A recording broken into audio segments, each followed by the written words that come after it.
माथे पर निशान क्यों आता है? क्या ये बुजुर्गी की अलामत है या जन्नती होने की ये निशानी है? क्योंकि बहुत सारे लोगों को आपने सुना होगा कि या तो ये बुजुर्गी की निशानी है या जन्नती होने की निशानी है। तो इसकी हकीकत क्या है?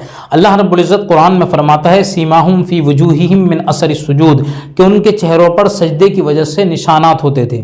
ठीक है, तो ये सहाबा इकराम का मामला था कि सहाबा इकराम कभी पथरीली मिट्टियों पर सजदा करते थे, कभी रेतीली मिट्टियों पर, कभी सख्त मिट्टियों पर सजदा करते थे, तो जिसकी वजह से निशान बन जाया करते थे।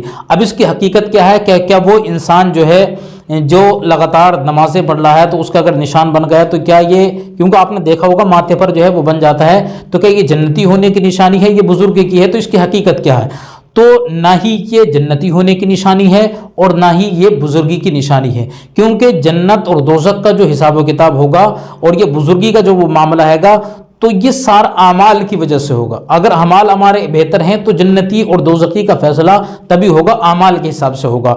अब बहुत सारे आपने बुजुर्गों को देखा होगा कि पूरी ज़िंदगी नमाज़ें पढ़ते हुए गुजर गई उनके, लेकिन बहुत सारे गुनाह का काम करती हैं, तो क्या वो जन्नती होंगे? ये बहुत सारे बुजुर्ग ऐसे हैं कि पूरी ज़िंदगी नमाज़ पढ़ ली लेकिन किसी के निशान नहीं आया, या कुछ लोग ऐसे हैं कि जैसे अभी अभी नमाज शुरू करी है उनके निशान आ गया, तो क्या वो एकदम जन्नती हो गए?